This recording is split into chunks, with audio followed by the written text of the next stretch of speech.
Good morning class. आज हम हमारा थर्ड टाइप का न्यूमेरिकल सॉल्व करना सीखेंगे, जहाँ पे हम ट्रांजिएंट स्पेसिफिकेशन निकालना सीखेंगे। ट्रांजिएंट स्पेसिफिकेशंस क्या रहेंगी? ये omega D, T R, T P, T S, omega N, zeta. तो ये हमारी रहेंगी ट्रांजिएंट स्पेसिफिकेशंस, और आज हम ये सारी स्पेसिफिकेशंस निकालना सीखेंगे। और कल के लेक्चर में हम देखेंगे ये इंडिविजुअली जो स्पेसिफिकेशंस हैं ये होती क्या हैं। तो देखिए, सबसे पहले हमें ओमेगा एन निकालने के लिए कहा गया है, तो वो कैसे निकालेंगे ज़रा देखिए। तो सबसे पहले स्टेटमेंट लिखिए एक, comparing above second order transfer function with the standard second order transfer function. Standard second order transfer function क्या हो ज़रा देखिए। स्टैंडर्ड से कहने का मतलब एक टिपिकल, एक पर्टिकुलर ट्रांसफर फंक्शन वो कुछ रहेगा इस तरह से हमारा कंट्रोल सिस्टम में एस के plus 2 zeta omega N multiply by S plus omega N square. तो देखिए ये स्टैंडर्ड क्यों है सेकंड ऑर्डर ट्रांसफर फंक्शन? क्योंकि आप किसी भी सेकंड ऑर्डर सिस्टम के लिए, चाहे वो थर्मल हो, इलेक्ट्रिक हो, इलेक्ट्रिक मतलब इलेक्ट्रिकल हो या मैकेनिकल सिस्टम हो, एज फार एज वो सिस्टम सेकंड ऑर्डर का होगा, और उस सेकंड ऑर्डर सिस्टम के लिए जब आप उसका ट्रांसफर फंक्शन बनाएंगे तो वो कुछ इस तरह से रिड्यूस हो जाएगा। एक आपको एस क्यू मिल जाएगा, एक साथ में एस मिल जाएगा, और कुछ यहाँ पे कांस्टेंट मिल जाएगा। अगर इस इक्वेशन को हम इस तरह से लिखेंगे इस फॉर्म में, एस का कोफिशिएंट को हम 2 जीटा ओमेगा एन लिख दें और इसे ओमेगा एन स्क्वायर लिख दें, तो हमें कंट्रोल सिस्टम में कुछ स्पेसिफिकेशंस निकालने में मदद होगी। तो ज़रा देखिए वो कौन कौन सी स्पेसिफिकेशंस है। सबसे पहले यहाँ से तो आप सामने से देख ही सकते हैं कि हम सिस्टम की नेचुरल फ्रिक्वेंसी क्या है for zeta equal to 0। Natural frequency इसी को कहते हैं जब आपकी डैम्पिंग 0 हो। तो सिस्टम की नेचुरल फ्रिक्वेंसी क्या है वो हम यहीं से डायरेक्टली फ्रॉम कंपेरिजन निकाल लेंगे। और सिमिलरली डैम्पिंग रेशियो क्या है सिस्टम की, डैम्पिंग फैक्टर क्या है वो भी हम ऑन कंपैरिजन में ही डायरेक्टली निकाल लेंगे। निकालिए सबसे पहले जीटा और ओमेगा एन।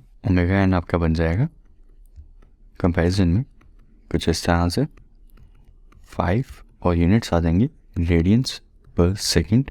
ये आ गई आपकी natural frequency of the system when zeta is equal to 0। Natural frequency कौन सी होती है?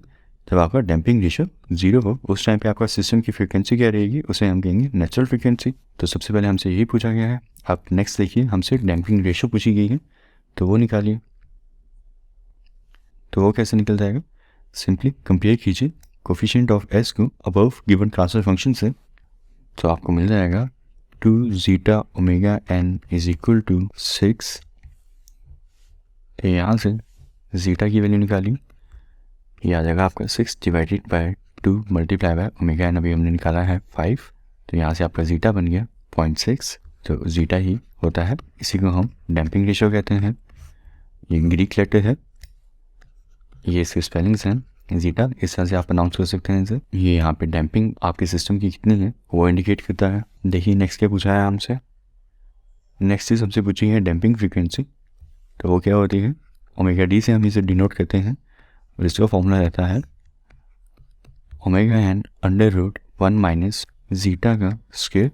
तो यहाँ सिंपली वैल्यू सब्स्टिट्यूट कीजिए, ये आ जाएगा आपका 5, ये आ जाएगा 1 माइनस 0.6, और यहाँ से आपका ओमेगा डी का आंसर आ जाएगा 4 रेडियंस पर सेकंड। यहाँ मैं कंप्लीट कर देता हूँ, ये कैलकुलेशन कुछ इस तरह की बनेगी। तो ये आ गया आपका ओमेगा डी का आंसर।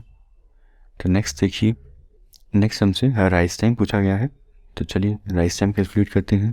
उसका फॉर्मूला भी देखिए क्या होता है, pi minus theta divided by omega D. ये आपका रहेगा राइस टाइम का फॉर्मूला। तो राइस टाइम होता क्या है वो हम कल के लेक्चर में देखेंगे। फिलहाल आप इसे कैलकुलेट कैसे करते हैं वो देखिए। यहाँ थीटा अभी तक हमने निकाला नहीं है, देखा भी नहीं है होता क्या है।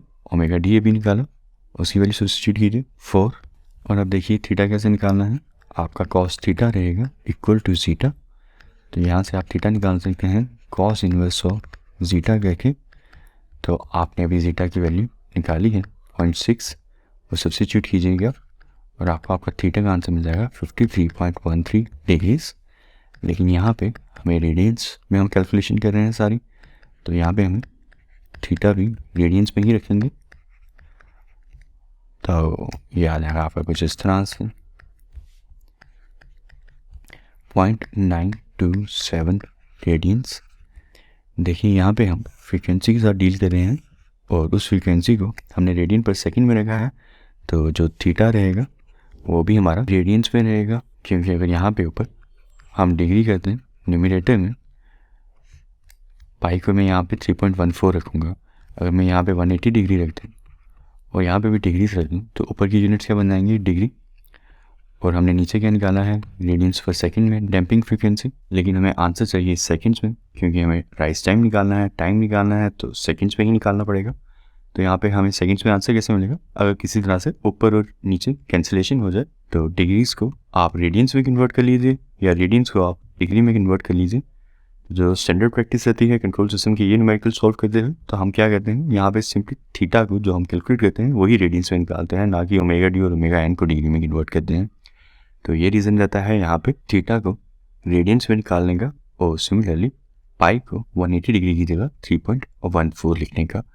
तो चलिए सब्स्टिट्यूट कीजिए अपनी वैल्यूज पाई की और थीटा की रेडियंस में, तो आपकी इक्वेशन बन जाएगी TR is equal to 3.14 minus 0.927 divided by 4, और यहाँ से आपका TR का आंसर आ जाएगा 2.213 divided by 4 is equal to 0.553 seconds, और ये आ गया आपका राइज टाइम का आंसर। तो चलिए देखिए नेक्स्ट क्या पूछा है हमसे, वो कैलकुलेट करते हैं। नेक्स्ट हमसे पूछा गया है पीक टाइम, तो चलिए कैलकुलेट कीजिए।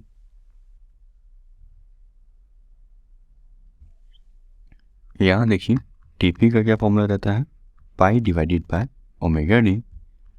तो यहाँ पे भी हम पाई किस पे लेंगे, रेडियंस में, 180 डिग्री नहीं 3.14, और ओमेगा डी हमने कैलकुलेट किया है 4। सब्स्टिट्यूट कीजिए और आपको आपका सिंपली पीक टाइम का आंसर मिल जाएगा 0.785 सेकेंड्स। अब नेक्स्ट चीज़ देखिए क्या पूछेंगे हमसे, पीक ओवरशूट। तो ज़रा वो कैलकुलेट कर लेते हैं। पीक ओवरशूट को एमपी से डिनोट करते हैं और ये कम्प्लीटली जीटा पे डिपेंड करता है। आप यहाँ से इसका फॉर्मूला देखिए एमपी का, पीक ओवरशूट का, और देखिए यहाँ पे जीटा के अलावा और कोई वेरिएबल नहीं है। ये बन जाएगा आपका e raise to power 3.14, zeta हमने कैलकुलेट किया है 0.6 डिवाइडेड बाय 1 माइनस 0.6 का स्केयर, ये बन जाएगा e raise to minus 3.14 0.6 divided by 0.8, और ये बन जाएगा e raise to power minus 2.355, और फाइनली आपका आंसर आ जाएगा 0.0948 एमपी का for zeta equal to 0.6। Zeta की फिक्स वैल्यू के लिए एमपी की फिक्स वैल्यू ही रहती है रिगार्डलेस ऑफ आपका सिस्टम क्या है।